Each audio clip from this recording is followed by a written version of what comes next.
आज दिनांक 14 फरवरी 2022 को राजधानी लखनऊ के हजरतगंज स्थित राष्ट्रीय लोकदल पार्टी के कार्यालय पर पार्टी के प्रदेश अध्यक्ष डॉक्टर मसूद द्वारा आगामी विधानसभा चुनाव 2022 को लेकर बातचीत की। साथ ही समाजवादी पार्टी के साथ गठबंधन कर विजय प्राप्त होने पर जनता के लिए क्या क्या योजनाएं लाने वाले हैं, ये जानकारी दी। हमारा अध्यक्ष जी कि लखनऊ में आने वाले इलेक्शन 23 तारीख को जो इलेक्शन होने वाला है उसमें आपको क्या लगता है कि क्या समाजवादी की पूर्ण बहुमत से जीत पाएगी? ऐसा है कि पूर्ण बहुमत के अलावा उससे बहुत ज़्यादा हमको सीटें मिलेंगी, हम आश्वस्त हैं।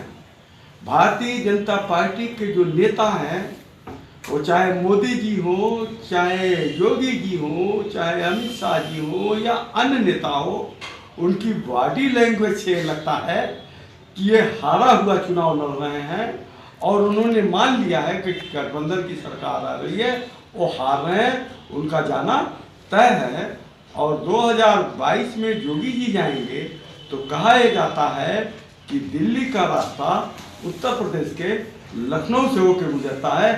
24 में मोदी जी का भी जाना तय है। लेकिन अब सब लोग समझ चुके हैं, किसान भी समझ चुका है, छात्र भी समझ चुका है, बेरोजगार नौजवान भी समझ चुका है, गरीब भी समझ चुका है। अपराध पर नियंत्रण नहीं है, तो महिलाओं पर अत्याचार रोज ब दिन बढ़ता जा रहा है। तो जनता ने मन बना लिया है कि 2022 में योगी जी को जाना चाहिए। और इसी को ध्यान में रखते हुए पहले जो चरण का चुनाव हुआ है उसमें उन्होंने राष्ट्रीय लोकदल के राष्ट्रीय अध्यक्ष, समाजवादी पार्टी के राष्ट्रीय अध्यक्ष अखिलेश यादव जी की नीतियों में विश्वास करते हुए इस गठबंधन को जिताने का फैसला किया है और लोग इसके पक्ष में जम करके वोट दे रहे हैं। पहले फेज में बम्पर सीटें हमारी आ रही हैं, सेकेंड फेज का आज चुनाव है। आज भी लोग बिल्कुल महागठबंधन के पक्ष में जम करके वोट दे रहे हैं। मुझे ये लगता है कि भारतीय जनता पार्टी तीसरे फेज तक गहाई का अंक पार नहीं कर पाएगी। हमारी बेहतरीन सलाह है कि योगी जी अपना बढ़िया बिस्तर बांधें और गोरखपुर जाने की तैयारी करें।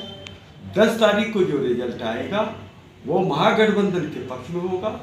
माननीय अखिलेश यादव जी जय जी के सहयोग से उत्तर प्रदेश के मुख्यमंत्री बनेंगे और जो विकास के काम रुके हुए थे और जो ये लोग लड़ाई झगड़ा बंटवारे में लगे हुए थे, इस सबका खात्मा होगा, संविधान सुरक्षित होगा, कानून का राज होगा और अमन चैन से लोग रहेंगे और जो जिसका अधिकार है, हक हिस्सा है, वो सबको ईमानदारी से मिलेगा।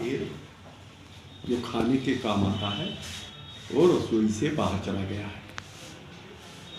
और अरहर की दाल है और जो वस्तुएं हैं सब महंगी हैं। जनता की जेब में इतना पैसा नहीं कि उसको खरीद सके।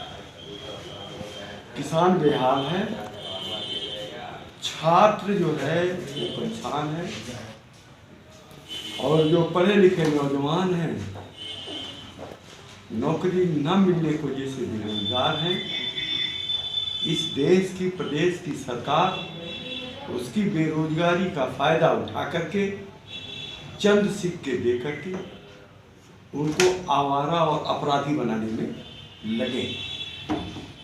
वो ये समझते हैं भारतीय जनता पार्टी के लोग कि बेकार हैं, इनको चंद सिक्कों में खरीद करके अपना कार्यकर्ता बना करके लोगों को पीटने पिटवाने नारा लगवाने का काम कर।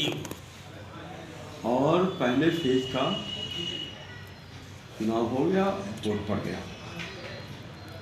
खुशी की बात यह है कि चुनाव महागठबंधन के पक्ष में जा रहा है। प्रदेश की जनता त्रस्त है और जनता तो यही कह रही है कि ये योगी जी के जिन सांड और बैलों ने उनको तबाह कर रखा था, तो वक्त आ गया है कि उसके मालिक को ही आउट कर दे। महंगाई चरम सीमा पर है। डीजल पेट्रोल का जो एक स्तर होता ऊंचा, उस स्तर पर पहुंच गया है। उस पर हमारे प्रधानमंत्री जी बोलने के लिए तैयार नहीं है। खास वस्तुएं महंगाई के उच्च स्तर पर पहुंच चुकी हैं।